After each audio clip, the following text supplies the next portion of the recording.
Hi guys! Welcome back to another vlog. So sa vlog na to, pag-usapan natin yung offloading or offloaded. Ang dami ko nababasa guys sa Facebook, sa TikTok, ang dami ko napapanood na videos na ang daming nagsishare ng mga offloading stories nila doon. So pag-usapan natin yan sa vlog na to.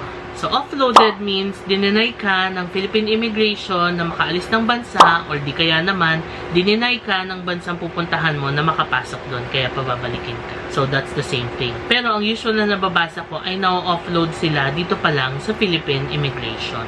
So, story time muna tayo guys. Alam nyo ba, yung first time ko na lumabas ng bansa, hindi ako ready. As in, wala akong kadala-dalang documents. Hindi ko nga na-research na kailangan palang magdala ng mga documents, ganyan. It was 2019, papunta ako noon ng Cambodia and Thailand. Nabanggit ko yun sa Instagram story ko noon na yun ang first international travel ko. Nagdalawang city ako from Siem Reap to Bangkok.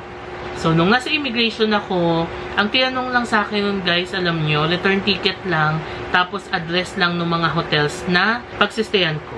So, pinakita ko yung return ticket ko from Bangkok to Manila. Pinakita ko rin yung ticket ko from Siem Reap to Bangkok. Tapos, pinakita ko yung mga hotel bookings ko doon sa Siem Reap tsaka sa Bangkok. After nun, tinatakan na yung passport ko. Imagine, first time ko yun guys ha. As in, walang katatak-tatak yung passport ko. Wala rin mga visa.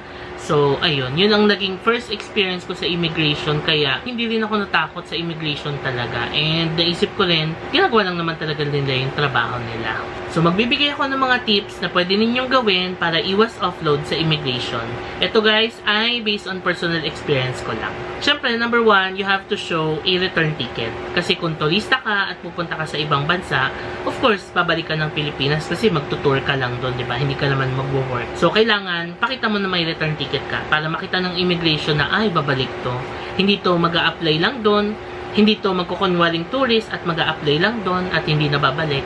Since may return ticket ka, maisip nila, okay, babalik siya. Next, na kailangan nyong i-prepare, syempre yung mga hotel bookings niyo or Airbnb bookings.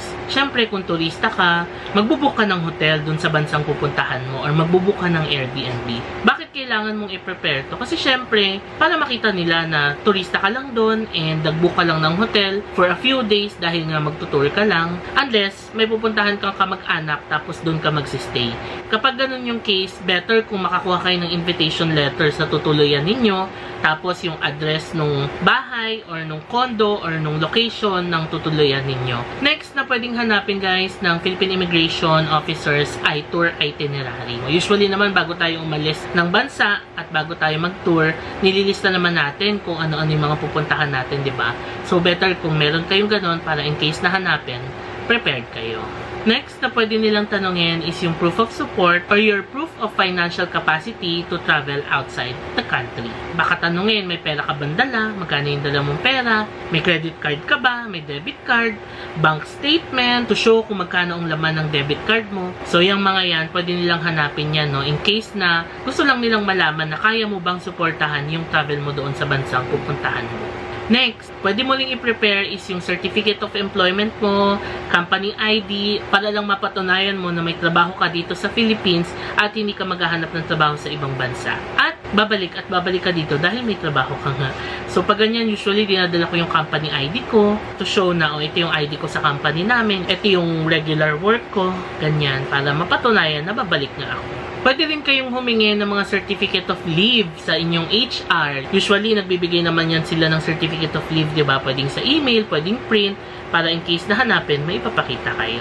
Next, ito guys, nabanggit ko na sa mga previous vlogs ko, lalo sa Singapore, travel insurance. Lalo sa panahon ngayon ng pandemic, it is highly recommended na magkaroon kayo ng travel insurance para in case na kung ano man ang mangyari sa inyo during your travel, magkasakit man kayo or what, makover yung hospital expenses niyo ng insurance na kukunin ninyo. But then again, this is optional guys, nasa sa inyo kung kukuha kayo or hindi. Pero may mga countries na nagre-require ng travel insurance. So, siguraduhin ninyo na ma-research nyo ng maigi yung mga requirements ng countries na pupuntahan ninyo para ready kayo.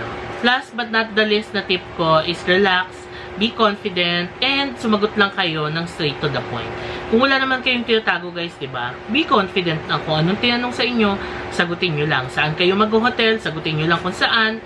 Kailan ang balik mo, sagutin nyo lang kung kailan. Ganun lang. Kasi kung wala naman kayong tinatago and you feel na complete naman talaga ang requirements niyo, di be confident lang sa pagsagot sa ating mga immigration officers. Naalala ko guys, nung kami ni Papa nung papuntang Singapore, ang tinanong sa kanya, sino daw ba ang magsusupport sa kanya? So sinabi niya, ako daw. Magkasama kami, diba? And magkaiba kami ng immigration officer. Pinakita ni Papa yung cellphone niya doon sa immigration officer. Kasi nga, nandoon nakasave lahat Sinave ko lahat ng screenshot ng hotel bookings, flight ticket, tapos tour itinerary, pati mga booking sa Klook. Nandyan. So, sinave ko na yun sa isang folder. Alam nyo ang ginawa ng immigration officer, pinagsascan niya lahat. Di nakita niya na kasama ko siya and nakaprepare na lahat doon from the hotel, tours, etc. So, it's one proof din na talagang magkasama kami and ako yung magsusupport ng travel nila.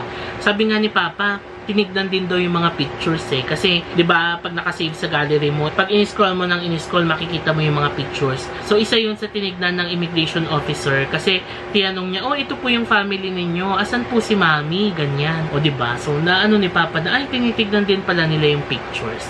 So another tip din yun guys, mag-save kayo ng mga pictures kanyan, lalo kapag may magsusupport sa inyo ng mga anak ninyo or kamag-anak ninyo to prove na talagang kamag-anak nyo sila. Okay, so possible na may mga magtanong sa inyo, paano kung wala akong work, wala akong company ID mapapakita, kung freelancer ako, wala akong certificate of employment na mapapakita. Ang pwede nyo ipakita guys is yung kontrata nyo, Kung wala man kayong kontrata, pwede kayong magpakita ng mga proof of remittances, Siyempre, pag nag-freelance kayo, binabayaran kayo niyan, so pwede nyo namang ipakita yon. Tapos, pwede nyo rin ipakita yung mga work ninyo. For example, ako as a YouTuber, let's say, sabihin ko na I'm a freelancer, I'm a YouTube content creator. So, pwede kong ipakita sa kanya yung YouTube page ko and pakita ko talaga sa kanya na, yan, nagta-travel ako, ganyan. And kaya ako pupunta doon sa country na pupuntahan ko because gagawa ako ng vlogs.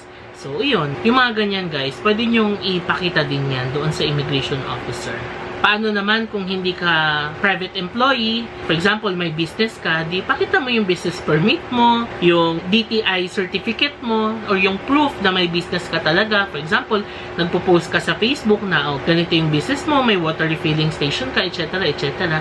Yung mga ganyan, pwede nyo rin ipakita guys as proof na business mo talaga yun. Okay, so tapos na ang ating discussion. Napakabilis lang, Shinare ko lang talaga yung mga tips ko based on my personal experience. Basta tandaan nyo lang guys, kung wala naman kayong tinatago or wala naman kayong ginagawang masama, be confident lang sa pagsagot sa ating Philippine immigration officers and ihanda nyo lang talaga lahat ng mga documents na meron kayo para in case na tanungin sa inyo ay may mapapakita kayo. Also, huwag kayong magagalit sa mga immigration officers guys pag na-offload kayo kasi ginagawa lang talaga nila yung trabaho nila. Kung nakikipag-usap naman sila ng maayos, na-explain naman sa'yo kung bakit, okay lang yun unless talagang sumisigaw sila or binabastos ka, ayun, pwede ka naman mag-complain. Pero, usually naman pag ganyan, magagalang din naman silang sumagot at makipag-usap. And sana wag nyong ibundon sa kanila yung frustrations niyo kung na-offload kayo. Kasi again, ginagawa lang nila yung trabaho nila. And tayo, as a traveler, maging responsible din tayo at ihanda natin lahat ng mga documents na pwedeng tanungin ng Philippine Immigration pag magta-travel tayo out of the country.